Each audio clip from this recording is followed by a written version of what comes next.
This is the Last Minute Blues Podcast with Donnie, Alex, Jeremy, and Jeff Burton. It is the Last Minute Blues Podcast.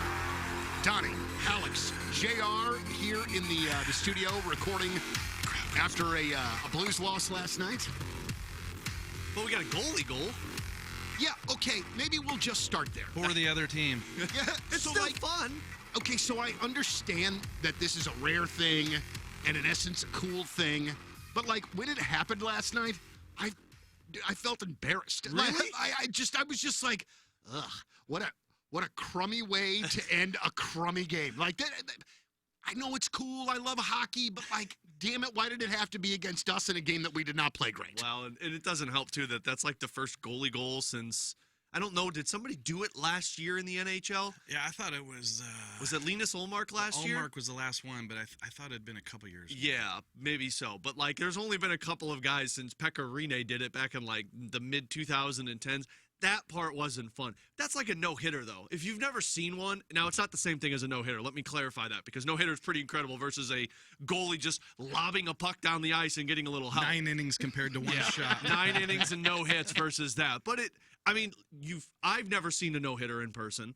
And, like, if it was happening to the Cardinals, I still would think that's pretty awesome. Absolutely. It would suck, but it was like, I just saw a no-hitter. So not only was it an empty netter, but then also, I believe, a power play goal. Yeah, it was a power play goal. So Duder got a power play goal on top of it. That's fantastic. And then the penalty kill got worse because of it. So that part was like, yeah, that's gonna live on social media infamy for the rest of the season. Yeah, which now isn't fun. every time I write about the penalty kill this Yep. year, well, they're 81.2%, but they'd be better if it weren't for that goalie goal. Remember that goalie goal back in October? It was such a weird thing too, because like you didn't pull your goaltender for the longest time to try and get back into the game.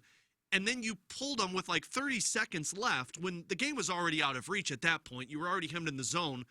So you pull the goalie at that time, but then you take a slap shot at center ice and there was just no puck support. So the moment it was shot, you're thinking, oh no, oh no, oh no, please don't hit the goaltender. And then it was just in smooth motion, drop, lob down the ice. Yeah, I talked to Mike Russo, who covers the Wild, and I think he talked to some people in the Wild locker room who said that was likely intentional by Buchnevich because trying to get the goalie to catch it, and he's going to stop play, and then there's going to be a face-off down there. But but the goalie said, nope. Not today. We're going to drop this thing and put it in the back here. Tom Reed, who does the color work for the Minnesota Wild, I think he played with the Minnesota North Stars, so he's been around for a long time. He walked into our broadcast booth after the game last night, and he goes, I've been around hockey for a long time. I've never seen a goaltender goal. So that was a part where it's like, that's got to be pretty cool. If you've been around that long and haven't seen one in person, that's cool to say. Honestly, dudes, I think I'm just sour. I'm just It makes honestly sour that here we are talking about a new Blues team, and we're going to use some of the same goddamn words that we've been using the last couple of years. Compete being one of those. Playing an entire 60 minutes seems to just completely elude this team right now. Listen, I understand we're 4 games in. I'm not going to go super crazy here, but guys, these are not great trends that we're already seeing out of this team, not to mention the fact that in the Central, you need every single goddamn point that you can get, and not to mention Minnesota without a couple of fantastic players last night as well, so you even lost to a shorthanded Minnesota team. Yeah, no Eriksson Ek, no Jared Spurgeon. They played 11 forwards, 7 defensemen. They played 11 forwards, 7 defensemen. Yeah, and Kaprizov played 28 minutes without a shot on goal, but was the difference in the game. Oh, my God. I didn't realize because they hadn't put their line rushes out. I knew that they were double shifting a couple of guys in practice the day before. I didn't realize they went 11 forwards and 7 defensemen. Yeah, so, you like to take advantage of a team like that, especially home opener, especially, coming back after that road trip, having a couple days off. But, yeah, so I've got this book that it's got all the hockey cliches that when a player says it after the game, I just cross it off. Bingo. Okay, yeah, you got that card, and I've already crossed off play a full 60 about 4 times now. Well, and play a full 60, but don't get behind early. And now they've trailed by 2 goals in every single game this season. That's one of those trends that it's like, okay, what's going on here? Because last season we all knew the trend. What was it? It was like 18 or 24 straight games that when the Blues scored first, they would win that game. But when they gave up the first goal, you knew the way that the direction the game was going to go. Now they got 2 comeback wins. Then they score the first goal against Vegas and then get down by 2 goals multiple times, push themselves back in but don't win.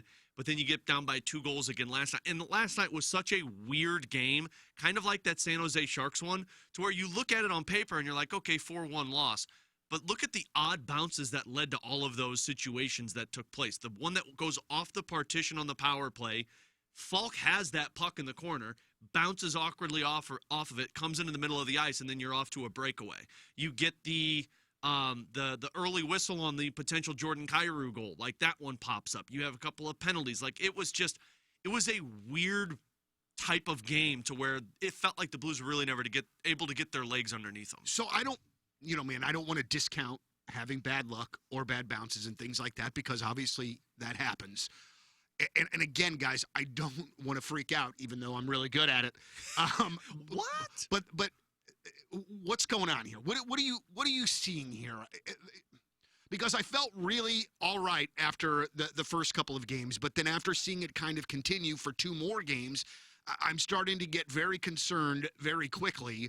And again, I know I already said it, but you just can't screw around here if you want to be messing around with that playoff spot. Every single point, even here in October, coming on Game 5 tomorrow against the Islanders, they're all a big friggin' deal.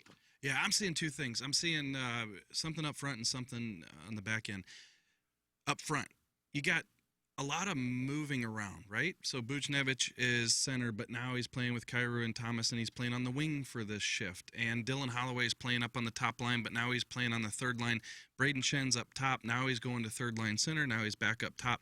I think that they're trying to find the ingredients up front, and eventually, as Alex and I have talked about a lot, they may have to move Buchnevich out of center. They probably don't want to abandon that idea, but I think it's probably going to be in their best interest that when they find the right line combinations, he's going to be on the wing. And so I think those lines are going to settle eventually, and you're probably going to get into a rhythm, and I think that's going to help the offense. You look right now, the fourth line's playing the best, right?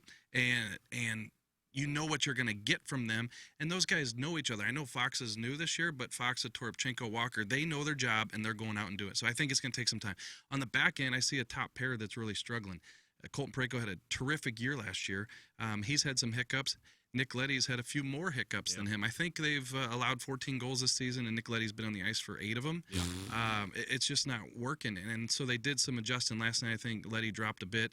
I'm interested to see at practice today, who will be in that top pair. I think it's going to be Nick Leddy. I think, as Drew said last night, he's going to have some faith with him and feel like he's going to pull out of this. But when do they move Philip Broberg up to that top pair to play with Colton Parayko? I think it's almost inevitable. It is the wild part, because I was looking at the same stat JR just brought up. Broberg and Falk have not been on the ice for a goal against yet this season. Like, they have not been on the ice while the other team scores against 60 them. minutes of 5-on-5, not a goal against. Yeah, not a goal against with those 2 guys. So, like, on one hand... So then what the hell are they waiting for then? I mean, I guess you could do 2 of things. You could take Broberg off of it and try and find another match with Leddy like a Falk, or you make Broberg and Falk your top pair. Like, it's hard because, like, that group is a really good pair right now. Like, they're creating offense. You got points in 4 straight games now for Philip Broberg, on top of him not being on the ice for a goal against. But is that because you're only using him 18 minutes a night, or is that because that he and Justin Falk are getting some ideal matchups? On the forward side of things, because the Leddy and Parayko is probably the biggest thing defensively. Like, Suter and Kessel have looked fine. Falk and Broberg, we just said, have been really good. It's just been Leddy and Parayko. And it's just odd. Like, I know Leddy talked about it yesterday, to where he kind of thought that power play goal was offsides, which is how that guy snuck down behind him. It makes some sense, but there's been a lot of backdoor sneaking behind those 2 defensemen and getting to the net, which is just a really odd scenario with those 2 guys who were really good about it last year. The forward side, to me, is the more frustrating part. They're generating offense. Like, if you look at those 4 games, they've dominated in 2 of the 3 periods in almost every single game. Problem is, they're not scoring goals. Some of that could just be unlucky. Some of that is you're not going to the front of the net like Bannister has talked about. But I don't know how you're supposed to generate chemistry when you're just switching lines up continuously. I like the fact that, and I think it's a really smart move by Bannister, after a penalty kill, to throw Thomas and Buchnevich and Kyrou out there. You get the mismatches. You wear them down after a power play, and then you can see if you can capitalize on that. But, man, we're seeing Shen move up to the wing. You're seeing Holloway drop down to the centerman spot. You're seeing Brandon Saad move up in his first game. You're seeing everything. And I don't know how you're supposed to generate that chemistry when you're moving guys around so much, especially when almost every one of those lines has a new face on it that hasn't been there last year. Some of that has been, you didn't get a whole lot of preseason time to work on it. So maybe this is just kind of like in the NFL where the regular season first couple of games doesn't look that great because they don't play in the preseason. But I wish they would set it and forget it right now. Move Buch back up with Robert Thomas so you can get that offense. Put Shen in the second line centerman spot. And then once Sundqvist comes back, you can move Foxa up. But for right now, just put Holloway in the centerman spot. Guys, am I crazy, though, in thinking and feeling that a lot of these same types of issues have been lingering? That this isn't, some of these issues aren't new. I mean, and, for the Blues to I listened to the Curbside podcast this morning on the way in. Actually, I was sitting on Tesson Ferry and talking and hearing Curbs talk about the offense being one and done a lot, which seems like it was something that happened a lot last year. We said a zillion times last year, it took them a while to get into the game, but once they did, I'm just frustrated because it feels as though there's some things that are rearing their ugly head again that are a continuation of seemingly last year, and to me, the leadership on the team, really? Yeah. Like, why the hell does it, why do we got to be talking about compete already after game 4? And why do you got to be talking about one period to where you don't have your best stuff? Like, that was something that they said last year. Every time they went into the locker room afterwards a game, it's like, hey, we got to figure out how to make sure that those one periods don't bite us the way that they have been, and the second period's been doing that to them. The zone entries just haven't looked that crisp either. Ott said it on postgame with Curbs and Joey last night. There was no terrestrial hockey for the Blues. There was no territorial hockey to where they'd get into the zone and they would just sustain that zone time. You saw that versus Seattle and San Jose and Vegas on the road trip. It just wasn't consistent. But at least you saw signs of growth. That game against Minnesota, now credit to Minnesota, some of that's playing 7 defensemen, so you got an extra guy who's healthy, but they stood the Blues up at the blue line. They forced them to dump the puck in, and the Blues were trying to do that, dangle around them at the blue line to get in, and they would just swat it down the ice and say, start over. Okay. I'm sorry. I don't mean to interrupt you, JL. No. But here's my frustration. I think I figured it out. I feel as though that this should be a team that, while not the best in the NHL, should certainly be good enough that they should be able to take it to the other team and impose their will, or at least have a bit of that. And I just don't feel like the Blues do that.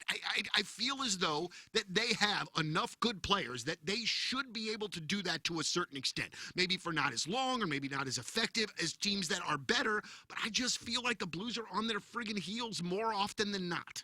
Yeah, I think that's true, but I think that there's a lot of fan bases saying that exact same thing about their team. Most years, not just this year, Edmonton's most years. Fan base is saying that right now. Colorado's still looking for a win. So I think you're right in analyzing this team and coming to that conclusion. It can be better. And I don't want to keep, we don't want to keep saying it's only 4 games. There's new faces on this team. But I do think that does have a little bit of a role in it, in addition to some of the things that we mentioned about trying to figure out the right, forward combinations. So, I saw a team last night that I don't want to say was coming at the Wild, but when you talk about outshooting them 18-5, I mean, let's just flip the script there and say that the Blues were getting outshot 18-5. Which happened a lot last season. Yeah, then you would be sitting here talking 5 shots, home opener. Like, what are we doing here? Yeah. Minnesota Wild got 18 shots on you. So if a couple of those pucks go in, and then to me that goes back to the missed shots. Look, these guys have to execute. Robert Thomas there at the end of the period, dead to rights in front, has the goalie and flips it up. Parayko on the doorstep. It just slides right off of his stick, and when he's on the crease. One of the strongest sticks in the league, and he doesn't have a strong stick in that situation, and it's no goal. So, I think you're right. I guess what I'm saying is I'm willing to give it a few more weeks before you come to the conclusion that, this team isn't competing like Blues teams have in the past, because I really do believe this over the years covering the team, that when you get new faces coming in, they don't know what happened 2 or 3 years ago. Yeah. They don't know that was, there's a new coach. I know Drew was here last year, but so there are so many different parts this year that kind of come in here and they're trying to set a different tone. I think it's just going to take a little bit, because let's keep in mind, a lot of these guys are just brought in because their other team didn't want them. Right. So this isn't a team where here's the number 5 overall pick, here's the top free agent from this summer. This is a situation where you're trying to take a a bunch of mismatch and try to put it together. Yeah, I mean, you're doing guys that didn't want to be on time, and you put it right back on there. And, like, a lot of these guys aren't even Blues draft picks, Like, these are coming from other teams. And I'm so glad you said that, because talking with Matthew Joseph yesterday and hearing him talk about getting acclimated to new teams, he said every team's different. When he got to Tampa, that's the team that drafted him. It was easy for him. But then he gets to Ottawa, and he said Ottawa clicked immediately. The first season, he said, I felt like I think he said he had 5 goals in like the first 10 games. He said it clicked immediately. The next season, he said it took me like a whole year to figure out how comfortable I was with that team. And so you take that into consideration for a guy that's playing on your third line, and then Foxa, who's on the fourth line, a defenseman in Ryan Suter. You've got Broberg, you've got Holloway. And then on top of all that, you've got the guys that didn't play with them last year that are on the Blues team that already had chemistry, that have to rebuild the chemistry. And the compete thing is so hard, because I actually think the Blues have outcompeted the other team in 2 of the 3 periods in almost every single game, and specifically Minnesota last night. I was sitting next to you. Other than that shorthanded goal, Minnesota did not have a shot on goal for 16 minutes last night in the second period. Then they got like a flurry of them at the end of the period, but one shorthanded shot was the difference between a 1-0 game and a 2-0 game. And then the Blues ended that with 72 shot attempts. 48 of those shot attempts were either missed or blocked. Some of that credit you give to Minnesota for getting in front of every single shot that the Blues were taking. But like JR said, you've got to follow through. You've got to complete and finish when you're taking those shots rather than them missing the net. And I'll add this real quick is, guys always want to know, what's my role? What does the team want from me? So if you're playing top line, left wing, they're wanting you to score, right? Okay, well, now I come to the rink and I'm third line, right wing. Okay, now I'm on a bit of a checking line. I need to defend this line. Yeah, they still want you to score, right? But you want to know what your role is. And I don't think the Blues are going to get to the point where we look at it and say, oh, this looks pretty good, until these guys are comfortable in their roles. Yeah. And I think that all of what you're saying makes sense. It's all perspective. I think that it's real easy to freak out here, but I mean, you're 4 games in, and again, I do think, and we've seen it not only in hockey, in every friggin' sport. Yeah. When it's a big acquisition, free agent wise, very rarely do they hit the ground running. Mm-hmm. It takes a minute for things to settle, for the team to come together, figure things out. Unless you're Philip Broberg, then you're just a point per game guy who's finishing as a plus so far through 4 games. Which is really great. I mean, something fantastic that we're able to talk about. And also, what also makes me kind of chuckle isn't the Edmonton Oilers defense an exact disaster right now? Yeah. Like they are trying to figure out who the hell are in their top 6. Yep, that and goaltending. I'll be damned. What a shocker. Feels good, doesn't it? It's all right. I mean, I think, again, though, for me, it just felt like there were some things that were a little reminiscent of last year in those first few games. But maybe, too, that's me kind of overlooking those things, or maybe not looking at them I guess the most helpful sort of way. No, you're not wrong. It's just, there's some different circumstances, and you just think that it could be different, and I think it could take a bit. I also think the fear factor's there for a lot of Blues fans. I think a lot of Blues fans are probably in the same line of thinking as you, to where it's like, oh, geez, another season, to where there was so much excitement with it. And the excitement isn't, oh, we'll be a Stanley Cup contender, but we'll be a playoff team. And then when you start off 2-0 with 2 comebacks, and then you lose 2 games, it's like, oh, great, here we go again. So it's stopping the snowball, because if this 2 games in a row that you've dropped turns into 4 games and then 5 games, and then you go on the road and it's 6, 7, that's when things start to become more of a problem. But last year, the Blues did a fairly good job of stopping that snowball before it really got out of hand. Absolutely. I think this might just be more indicative of me as a sports fan. No. Come on. Than it does about the actual Blues themselves. A good thing to see, and I know that this isn't new. I think this happened over the weekend, but Dalibor Dvorsky gets his, I believe, first goal down in Springfield. Is it raining goals down there for the young man yet, or no? I think they've only played 2 games, and they got shut out in the second game, right? Yeah, so he had no goals in that game. Oh, great. No. What a flop that was. So if you're JR's coworker, Corey Pronman, who just doesn't like Dalibor Dvorsky at all, that man does not like Dvorsky. Ever since they drafted him, I think I remember him talking about, he's like, well, yeah, he could be good. Could be a bust. I'm like, come on, Corey, give me something to get excited about. Yeah, and you know what, though? I'll say this because, Dom takes some heat. Dom deserves all of it. And Corey takes some heat. I totally get it. But sometimes you talk to these guys like at a, athletic summit type thing, and you'll say, gosh, you're taking some heat. You don't like Dvorsky or whatever. And he'll rattle off 6 people that he's talked to in the last 6 months, whether it be scouts or executives or whomever, and yeah, they don't like this or they don't like this. And I'm not trying to bag on Dvorsky here, but I'm just saying whenever a Pronman comes out and writes or says something like that, yes, he has his own opinion. He's seen them, but he's also talked to like 6 people who's been in the league for 30 years who he trusts, who see certain things, and he could be a great player, when it all turns out to be. But I just when you listen to Pronman talk about that stuff, it's pretty interesting. Remind me to never play racquetball with you, JR, because I just served one up, felt good about it, and then JR just swatted it back in my face. Now I got a black eye. And you just lost in racquetball to a 300-pound guy. That's all right. I've lost to my dad too a couple of times. Guys, do you see the Wild re-signing Kaprizov, or do you think that he's going to go somewhere else? If I had to guess today, I'd say they re-sign him. I mean, when the owner comes out and says, we'll pay him the most out of anybody. Right. Yeah. And they've got all of that cap space available because Suter and Parise come off their books after this year. I think they pay them $800,000 each for the next 3 years.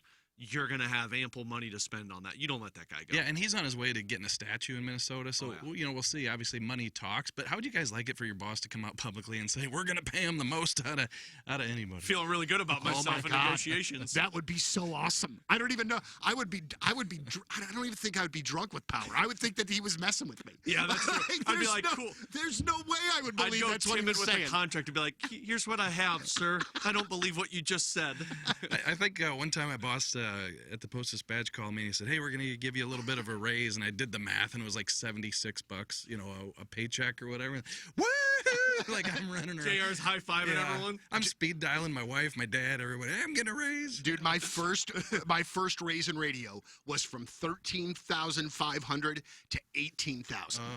And I can distinctly remember, and this is not a lie, my roommate and I getting Bud Light that night instead of Natural Light. Hell yeah.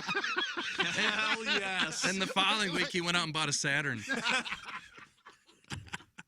Dude, I would have. I absolutely would have. Oh, we're getting Bud Light tonight, boys. I mean, it was, only the best in Florissant for that particular evening. So, going forward here, as the Blues sort of continue on, this is just going to be sort of a process that we're just going to have to kind of stick out here as they figure out sort of the magic that's what's going to put this team together. Or lack of magic, depending on the situation. I'm curious every time they have a practice to see what the changes are, because it's typically been they'll go back to what it usually is, and then once the game happens, it's when you start juggling it up. I'd really like to see line combinations set and then go from start to finish with the game. And I know you can't do that. You have to juggle some things up if there's mismatches and things. I just want to start to see some of that chemistry in your top 2 lines, because it's felt like, other than a couple of power play goals and a couple of odd man rushes that the Blues have gotten with Buchnevich and Kyrou, you really haven't seen consistency 5-on-5 with your top 2 lines. I mean, Robert Thomas, I think, has now played with like 4 different players on his line, and then Buchnevich has gone back and forth from wing to center. Schen's played there. They've had Bolduc there. They've had Holloway there. It's felt like you've just used a lot. So I think over these next 3 games, it's kind of to the point now where you want to see a line combination and you just want to see it set to see if you can actually build on some type of chemistry. How does that, but how does that work, though? You know what I'm saying? Like, how do you know that sort of sweet spot between when you're screwing with it too much to, all right, we need to stick it and leave it? Yeah, I have no idea. That's why you're not an NHL head coach. Or a player, Right. My talent stopped in 3rd grade. Yeah. I don't know how you do that, though, because I mean, just listening to some of these players talk, Robert Thomas, when he's on the opening drive, talks about how there's just some guys know where the pass is going to be. And he named Pavel Buchnevich and Jordan Kyrou. So it's like, well, there's a pair. It's like, it does feel like it always stems back to Pavel Buchnevich in that center spot, because if Thomas isn't producing those points, yes, that's your top line, and then you take away that top line heaviness. But if he's not producing those points, well, now you're going down to the 2nd, 3rd, and 4th line. And I know you want depth, but, man, after watching it last night with the depth, if you've got a lot of perimeter hockey, how do you get that chemistry going where you keep these guys together? Because you're right, as a coach, at some point you got to say, this isn't working.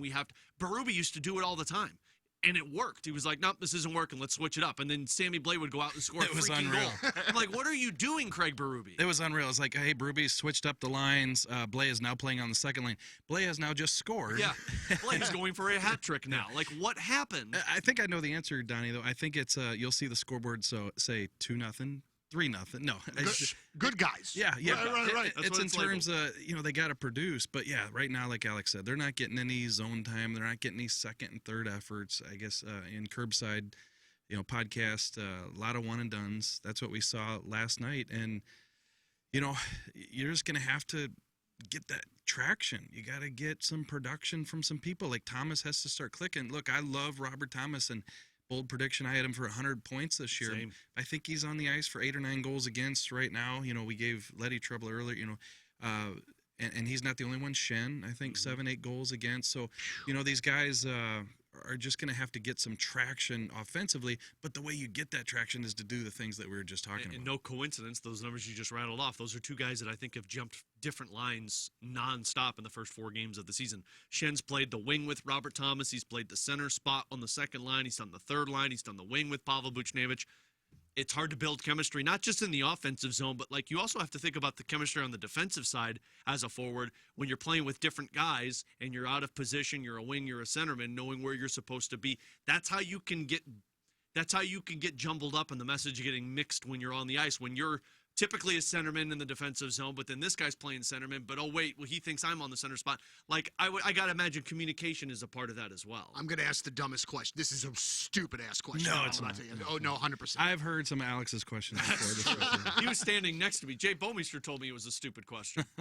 That really happened? Oh, yeah. Big Pause, J-Bo? Donnie. I want to hear this one. Yeah, this is Big J-Bo, who doesn't really talk that much. Seems like the sweetest person. I'll never forget it. So I was still at KMOX as a producer, so I went down to this is a game that went to overtime. And so for people that don't know, when the beat writers, JR, Lou, I think at the time it was Jim Thomas maybe, but they're writing their stories. And so they don't get down into the locker room right away because they have to finish their story before they can go down. And so a couple of other people go down before the main beat writers are down there. And it was me, 2 other guys at other radio stations, and nobody wanted to ask a question. We're in the locker room. Bomeister walks out. And I think this was my second year in the business, so I'm nervous as all hell. I'm picturing this. Yeah, and so I'm standing there next to Jay Bomeister, and I rambled off a sentence. You know the quote from Michael Scott to where sometimes I start a sentence and I don't know where it ends? I started a statement about a goal that went in when he was on the ice, and I think I finished it by asking if that was really a goal. And I blacked out in between. And Jay Bomeister, who, again, for people that don't know, one of the quietest individuals you'll ever meet, not intimidating at all. Bomeister looked at me, and he just stared for about 3-4 seconds, and he goes, "Was that a question?" And I just looked at him, and I said, "No, it wasn't." And then luckily Lou and JR came in, and they were like, "Okay, cool, I'm going to just back away from this one." Man, I had Les Claypool from Primus do that to me once. But it was literally him and I in a room, and then the rest of the interview was just heinously weird. Yep. And I could not recover. Yep. It was, yeah. Boy. Yep. Damn. That wasn't even my worst one, though. Have I told you guys the Lou Brock story? Vaguely. I think I've told JR the Yeah. story. I don't know if I've told Donnie the story. This was, again, my first year at KMOX. Tom Ackerman had told me, he's like, "Hey, they're having this thing for Lou Brock over at Busch Stadium. It's for his charity. Go over there and interview him. 5 minutes. We'll put it on Sports Open Line tonight." I'm like, hell yeah. I'm 21 years old. This is awesome. From St. Louis. I have my notebook, like Donnie does for his notes for the show. Notebook, questions that I'm going to ask. So I'm interviewing him, question after question. This is about a good 6-7 minute interview.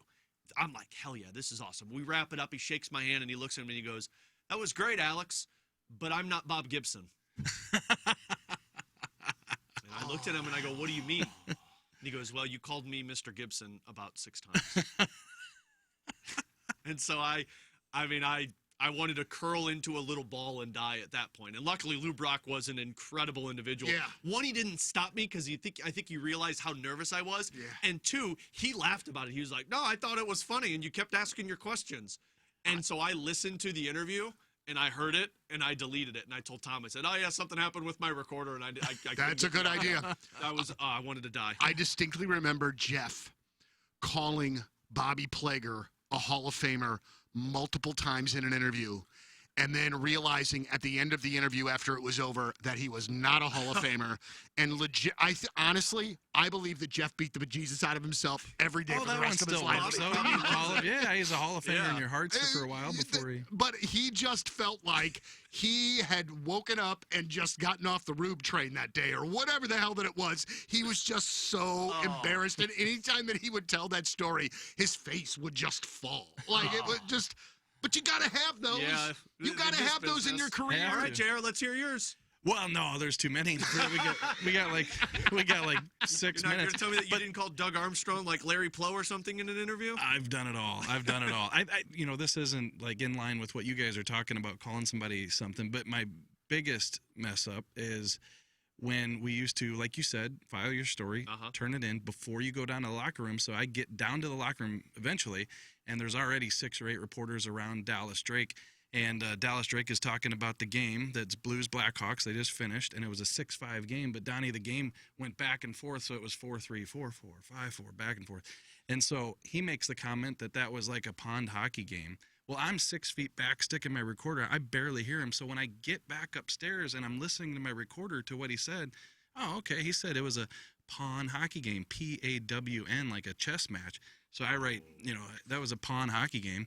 I didn't grow up playing hockey, so it didn't dawn on me. And so anyway, that was back when they actually read the newspaper, some of the players. And the next day I walk in the locker room and I look at Drake and he goes, "You're an effing idiot." Oh, yeah. That's good. Yeah. But now after all that, I'm curious, are you going to be able to remember your dumb question? Look at this. To Les Claypool. Oh, no. To before that, you said. Yes. We went on a rant. Yeah. Sorry. So the Blues trying to make Buch the center, and this dream of him being their center is all because they don't have somebody else right now to be the center. That's the whole Dalibor Dvorsky thing. That's kind of who we're waiting on, or one of those kind of guys to come up and pop. And so then eventually, what you're saying to me is he eventually going to go back to the wing? I guess not if the center thing is successful, but so I'm just confusing myself. So I think I'm going to go to practice after this, and we'll see. They could change things. But I think that once you kind of say, hey, this is what we're doing, and we think that this team can win with Buchnevich in the middle. Yes, it is connected to the fact that you don't have many options, but they feel like they're a better team with Buchnevich at center, and I just can't see them on what are we, October 16th, saying, you know what, no, we're not. Let's do it. So I can't see that. But I think today I wouldn't be super surprised if you went down there and saw some changes, whether maybe Schen's at that second line center spot, and he's done that for a long time, and Buchnevich is on the wing. I don't think that's going to happen. I'm just saying that, I always think in times like these, you go back to old reliable, and that's been the situation here in St. Louis. Schenn, number 2 center. See where it goes. It can't be any worse than the way things have gone here through the first few games. The thing that they've sported with the Buchnevich thing was the .600 winning percentage last year when he was at the centerman spot. Mm-hmm. So, when you're not winning, how can you still push for that, especially when you're not getting – and it's tough because Buch has 3 goals already. So, I can't sit here and be like he's not producing. Right. But if you look at the 3 goals he scored, one was on the power play, and 2 of them were odd man rushes with he and Jordan Kyrou with a 2-on-1. So it's not like it was a natural centerman spot. It was odd man rushes with Buch, which is great. I go back to Doug Armstrong in the offseason talking about, bringing people in for the team. And he said, we don't want to bring somebody in that's going to block one of our younger players in the position we see them as. And Dalibor Dvorsky is a centerman. So it does feel a lot like Pavel Buchnevich is just kind of the placeholder for a Dalibor Dvorsky. But on the flip side of it, I think you've got a perfect – you want to call it a placeholder in Brayden Schenn. Now, it hurts your depth down the middle because now you're talking about Foxa moving up to the 3rd line and then Sundqvist into the 4th line. But if Sundqvist isn't healthy, do you put Holloway there? So I get it. There's some tough decisions in that spot. And JR is right. You can't say it and then 3 games in be like, no, not going to work, and then go back the other way.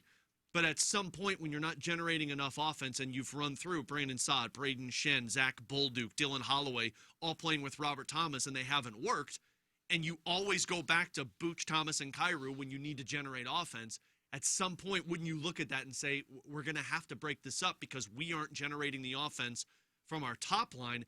And to what JR said, if Robert Thomas has been on the ice for, you said, 8 goals against so far, I mean, that's your shutdown number. That's your number 1 centerman. And if you're not getting the shutdown ability with that line, who's your shutdown line? You know, you guys make me feel better about asking stupid questions. Well, I want to You do do. my Jay Bomeister impression here tonight. Was that a question? It was.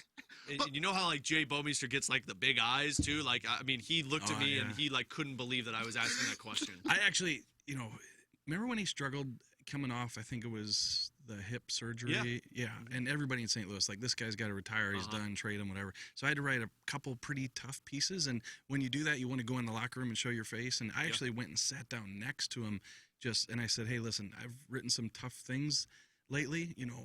I want to show you that I'm here in case you want to say anything or whatever. And, he didn't say too much, but he said, yeah, some people have said some things about to me that you've written. And I'm like, okay, well, here I am. He goes, no, it's fine. You got to do what you got to do. He's like that silent but deadly individual where it's like he doesn't show he's pissed off, but probably is. Yeah. I do think that that's remarkable, though, JR, because I do think that there are some in your profession, maybe not writer-wise, but I mean on the radio-wise, that will yak about somebody and then not go to the locker room, will not show their face. And I think that says a lot about them. Oh, yeah. I mean, it's really easy to just yap endlessly and not have to face any of these people. Right. It's always fun, though, when JR gets to face him, because JR just, it's like, what's going on here? All right, well, you guys got to go to practice. I got to be on the radio, and this is only, they've only played 4 games, so I can really just kind of put this away and relax. We did 40 minutes with only 4 games. Imagine what a half a season's going to look like.